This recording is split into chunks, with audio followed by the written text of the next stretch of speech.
Bismillah ar-Rahman ar-Rahim. Photography is not the only way to capture the world, but it certainly is one of the most effective. Look no further than the nearest social media feed, news station, magazine, article, or book cover to see it. Photographs have power.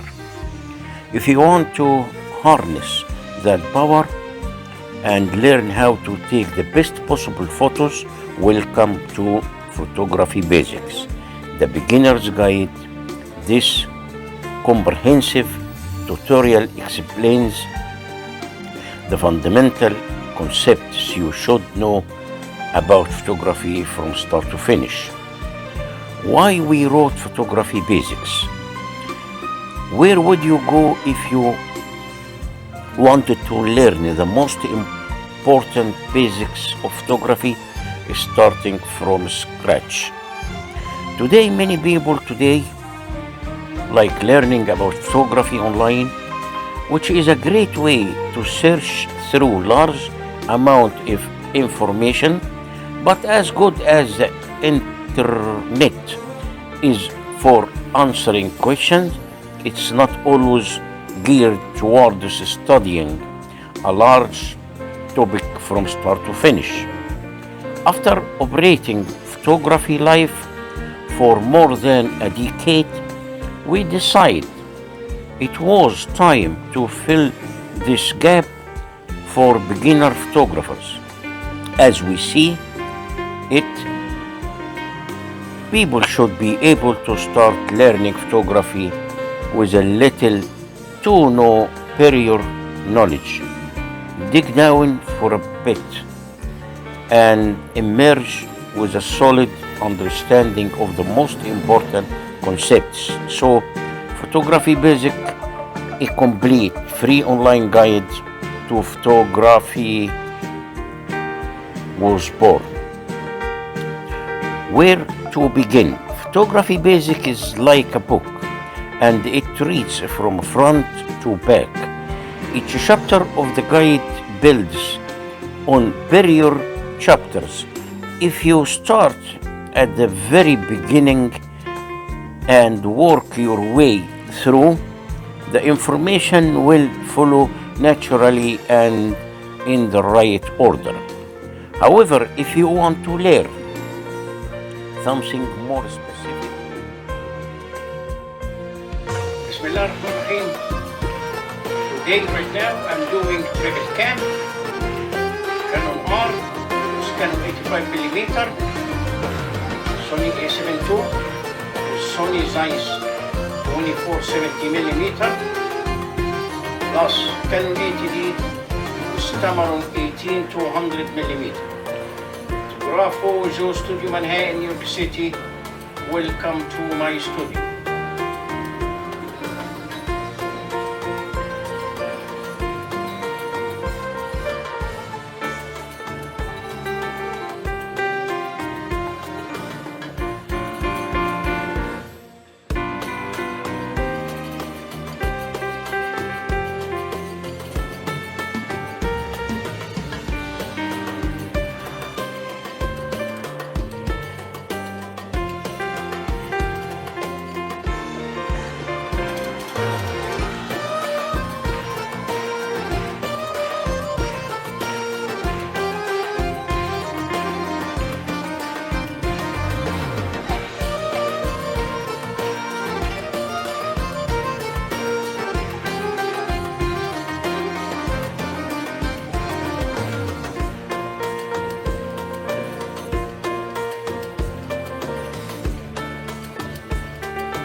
حكاية الظهر ده هل في حاجة في الظهر؟ هل أنا تعبان من ظهري ولا إيه؟ مش عارف، بس أنا ظهري وجعني قوي، لكن مش قادر أجزم على إن ما هو لازم كنت أريح وكده، بس مش قادر، ما عنديش وقت أريح فيه، والدنيا متلخبطة والشغل جامد عليا، مع إنه فيري سلو قوي، لكن في الوقت ده بيبقى فيه تنظيفات كتير وتظبيطات كتير وريسيت اجين، ويعني فكأني بفتح ديلي من جديد.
Let's talk about photography. Wide angle wildlife. Reach for the wide angle lens to capture more of your subject story. When composition wildlife images, photographers usually concentrate on getting tight portraits using long telephoto lenses. The create approach makes sense as it brings the viewer closer to the subject. If we only reach for our telephoto lenses, so we miss the chance to create dramatic wildlife in the landscape images. Wildlife photos give more of a feeling of place, habitat, and context, telling a bigger story about the subject than a telephoto shoot can.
I was reminded of this while shooting a moose and calf last summer in the Tetons. At first I had the spots all to myself, but it wasn't long before few other photographers happened upon the scenes.